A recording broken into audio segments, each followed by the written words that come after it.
Welcome back to the channel, everybody.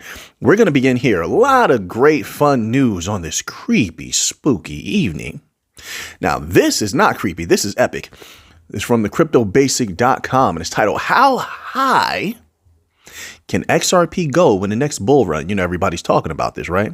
Especially since we've thrashed the SEC and we don't have so many barriers anymore. Did you see XRP touch 60 cents and went past 60 cents? What was it, like 61 cents maybe? I think I saw that. I think I did, but it was looking good. Looking good. It says notably prominent experts from the crypto trading community, as well as from the banking sector, have offered various projections for XRP. A chart is dubbed the Dark Defender and recently argued that XRP's ultimate. Now let's do it like the Ultimate Warrior. Ultimate. How many people remember the Ultimate Warrior? Anyway, XRP's ultimate rally could be at $13 or $18. We're getting one bullish prediction after another, and not only from the XRP community anymore, because as we saw before, we've even gotten bullish predictions from Bitcoin maximalists. And we got some bullish predictions from entities outside of crypto as well, but let's keep going. The analyst projected based on a technical tool called the Elliott wave pattern observed in the XRP market. Well, I go by the catalyst pattern. We have all the proper catalysts set up. They just have to be actualized, but let's continue on here. Interestingly, Dark Defender is not the only analyst that sees XRP in significant double digits. Oh, one of our people here, well-known chartist eGrag, shout out to eGrag, projected a more daring figure at $27. Oh, that sounds so good. Meanwhile, based on XRP's over 68 months of sustained accumulation phase, experts projected the ultimate XRP rally, could be at $90. Well, which experts are they talking about? See, now they gave out eGrag, they gave out Dark Defender. We've seen a lot of different predictions, though. I'll take any of these high prices, any of them. I love them all. Says, while these double-digit projections are analytical, experts made a case for XRP trading at $500, given its role in the banking sector. What happens when there's no more strings on us and we're just unleashed just to dominate globally with all these corridors that we have and all these banks set up? Oh, man. And if you're in that members only section, if you've been watching some of those videos and go back a few videos, you'll see that what the legacy system has been setting up, it appears based on their data, based on what they're complaining about. You'll know the video when you see it, that it doesn't seem a lot of the banks have love for them. Right. You don't think we're going to take advantage of that? Yes, we are. Yes, we are. Anyway, I'm getting a little too amped because this is not even the best article we have today. No, let's go here. You think it is? You think it is? Maybe it is. I don't know. That was pretty bullish. We have another mystery. Why does this keep happening? Let me tighten up. Got my Kaneki-chan. This is my workout gear. Yeah. This article here is also from the cryptobasic.com. And it is titled, Users See Price Glitch. This time on Binance. We just had another price glitch. You mean to tell me there's nothing behind this? Maybe there's not. Maybe there's not. I don't know. But this is at the least suspicious.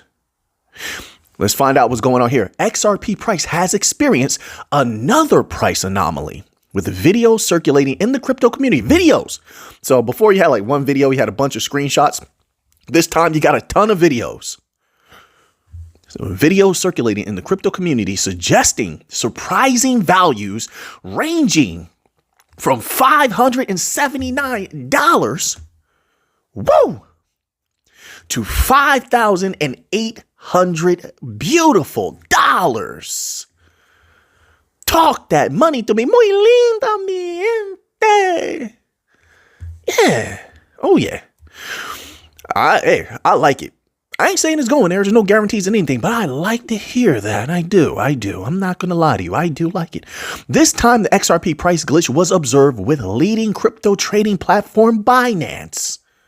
In multiple posts on the X platform, many crypto enthusiasts acknowledged the price for XRP display on Binance Exchange was at least 1,000 times higher than usual. Edward Farina, the leader of social adoption for XRP Healthcare, first discovered the strange XRP pricing on Binance. Farina made a short clip capturing Binance's official website with XRP displayed at $5,791 alongside Bitcoin, Ethereum, and BNB, which all maintain their usual pricing. Interestingly, while the video was on, XRP's price changed back to $579 and back to $5,791. I don't know, folks. Some interesting stuff going on. All right. Maybe make up your own mind about how this, if this means anything at all. It's up to you. Binance users across various locations worldwide shared screenshots attesting to Farina's claim. G. Viana, a Brazil-based software engineer, confirmed the XRP price glitch. His screenshot suggested XRP traded at $5,805. Make of it what you will. So speaking of XRP Healthcare, we're gonna move on to another article here. We have some information from XRP Healthcare. Let's go to this article here. Now, this article here is from Coinpedia.com. It's not a glitch. It's not a glitch. What is that? I said it's not a glitch, bro. Who are you? I am the David Schwartz. Okay. Are you like the ghost of David Schwartz or something? Well, not really. There's no way. Wait, you can't be the ghost. I'm not a because ghost, David Schwartz isn't. Shut up and listen, you fool. All right, so why are you here haunting me? XRP's price is going to a high place. So you're saying it's not a glitch? It's not a glitch. There's something behind it. Is this your opinion, or do you know for a fact? I'm telling you, it's going higher. I'm leaving, bro. You don't listen. And just like that, he's gone. Crazy time, Halloween. You not only have ghosts, you have CTOs astral projecting on Halloween, I suppose. I don't know. It works. The skit works. Oh man. Anyway, back to this article on Coinpedia.com. I've been having too much fun. I'm having a good time with these little segments. It says pro XRP lawyer Bill Morgan shares positive news about XRP Healthcare's expansion into the Middle East. It says Bill Morgan, a vocal supporter of XRP, has shared some fantastic news with the XRP community. The news centers around XRP Healthcare, a pioneering platform for pharmaceuticals and healthcare on the XRP ledger. Following in the footsteps of Ripple Labs, XRP Healthcare is planning to grow its presence in the thriving healthcare markets of Dubai and the Middle East. It says embracing the Middle Eastern market. According to a press release, XRP Healthcare's expansion plan is driven by the realization that the Middle East is taking a progressive approach to blockchain and crypto regulations. These regions are more open and forward-looking in terms of rules compared to many other places, including the United Kingdom. This strategic move aims to harness the untapped potential of blockchain technology in healthcare, law, investment, and forming new partnerships, ultimately benefiting, sorry about that, I have like a bit of a dry throat, my apologies, ultimately benefiting consumers and token holders. I'm all for anything that expands the XRPL and brings more use to XRP. That's my stake in everything. I want the promotion of XRP, XLM, Algorand, Hedera, XDC, the bank coins. I want them pushed everywhere. I want them functioning in as many ways as possible. So I'm all for anything that could lend to that and can grow that. It says Dubai's legal system is known for its forward-looking approach, actively encouraging growth and innovation in the blockchain and cryptocurrency sectors. XRP Healthcare has shown strong dedication to shaping a brighter future for healthcare through mergers, acquisitions, and blockchain innovation. as demonstrated by its expansion into Dubai and the Middle East. All right, so now let's move on here to this article. A little bit of Solana news. And I told people before, I said I thought Solana would take off back when it was down to like, what, was it $17, $16? It was somewhere really low. Now, where is it at? Like $31, $30, $34? It's somewhere in that range. I don't remember, but it's somewhere in $30 range. Solana has done well, that we had covered before it took off. Chainlink has done well, that we covered before it took off. And I mean, we can all see this coming because of the catalyst. They both have very strong catalysts. So now this article here is from the dailyhodl.com, and it is titled Goldman Sachs executive sees rocket ship Solana chart in the works ahead of one bullish catalyst. One catalyst? Solana has a bevy of catalysts, but let's see what he's talking about. Former Goldman Sachs executive Raoul Pal says Solana is starting to look like a rocket ship on the charts as it gears up for big developments. In a new interview with Scott Melker, Powell touches on Firedancer, a new validator client for the Solana chain, which is being developed by trading giant Jump Crypto. Firedancer aims to vastly improve Solana scalability and pushes transactions per second capabilities potentially above 1 million. Woo! Solana is already very fast. Are they the fastest? They're very fast. 1 million transactions per second? Wow. It says, quote, I was thinking at the time, maybe it's some sort of layer 2, blah, blah, blah compromise. So I went back home. I was looking at the charts, which I have been for a long time, of Solana versus ETH and Solana versus Bitcoin. And I'm like, this looks like a rocket ship. What's going on here? I started looking in and watching the interviews with Jump Trading Team, who built Firedancer, and realized it was a separate validator for Solana that increases the security of the entire chain itself. And that, yes, these speeds were right because it was being built by people who were trying to build light speed for high frequency trading.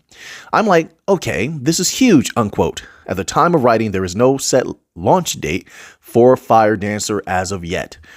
Powell has previously called for Solana to potentially repeat Ethereum's bull market cycle of 2021 and reiterates his stance that Sol may still be on track to do just that in the upcoming market expansion. Here's another quote. Wow, he's giving people a lot here. It says, quote, to me, I'm looking at risk/rewards here, and I'm just thinking, could this be the ETH of this cycle?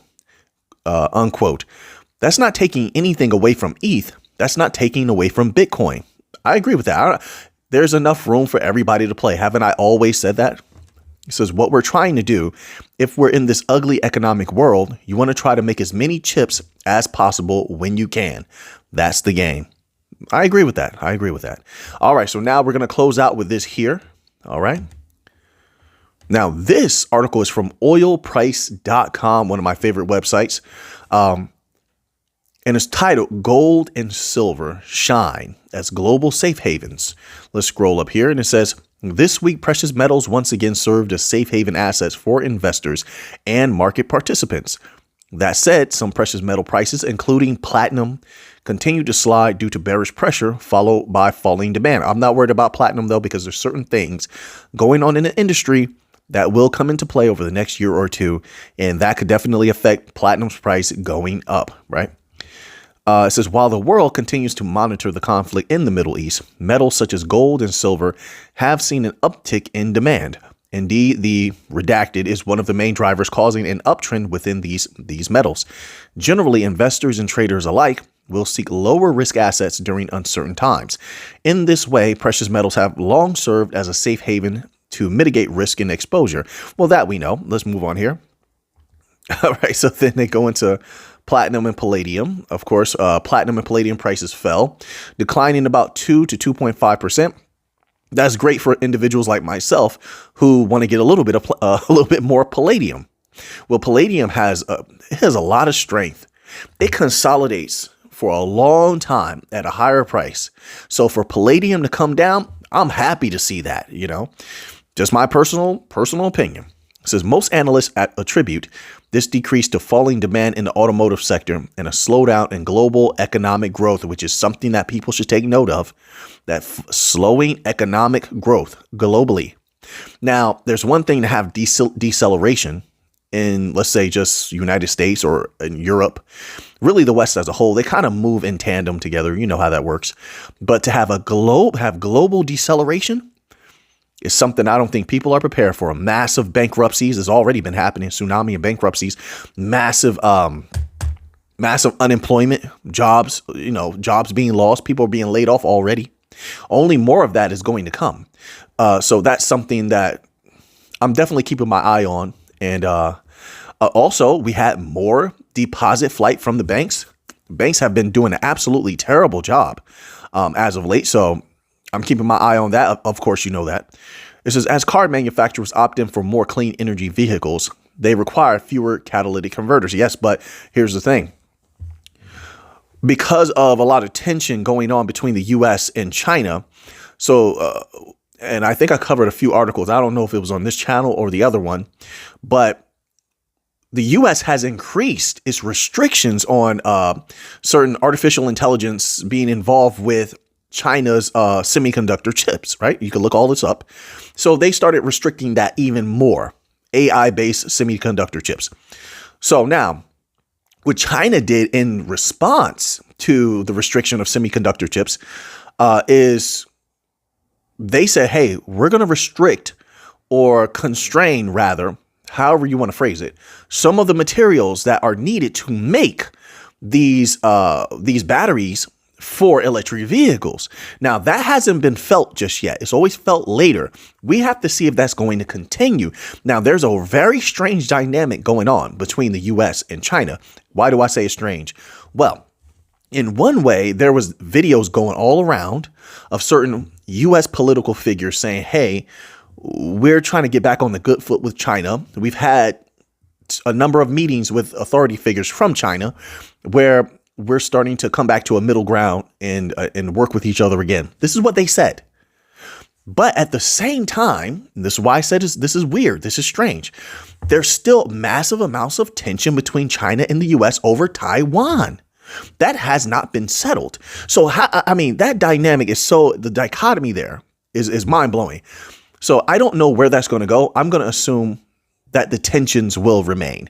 Typically that wins out. So if that does win out, circling back around, that will affect the electric vehicle industry at some point. That's number one. Number two, vicariously, that will affect catalytic converter production, because then if people can't get enough of those electric vehicles made, they'll have to use regular vehicles. That means more catalytic converters. That's going to have to be more platinum used, more silver used, right? All of these things. And, I don't have to go into silver because silver is winning both ways. It doesn't make a difference. You're going to need silver for everything. So I'm looking at it that way. So look, right now, precious metals, aside from palladium, look, they're going to choose platinum over palladium every time if you're talking about manufacturing, at least from what I know. I mean, if you know something different, I can respect that, and I could be wrong. But what I've seen, they're going to choose platinum over palladium every time. So platinum is going to do well in the future, in my humble opinion. Silver is highly suppressed, but it's growing in popularity as a safe haven, and it's something that's cheaper to acquire for 1 ounce, as opposed to gold, which obviously is always a higher price for 1 ounce of gold. Gold is going to play its part, as you see it doing right now, looking beautiful. So that's why I think, look, precious metals look beautiful into the future, in my humble opinion. And that's only going to grow. So now that you have that information, what are you going to do with it? I know what I'm going to do with it. So until next time, let's get to the money.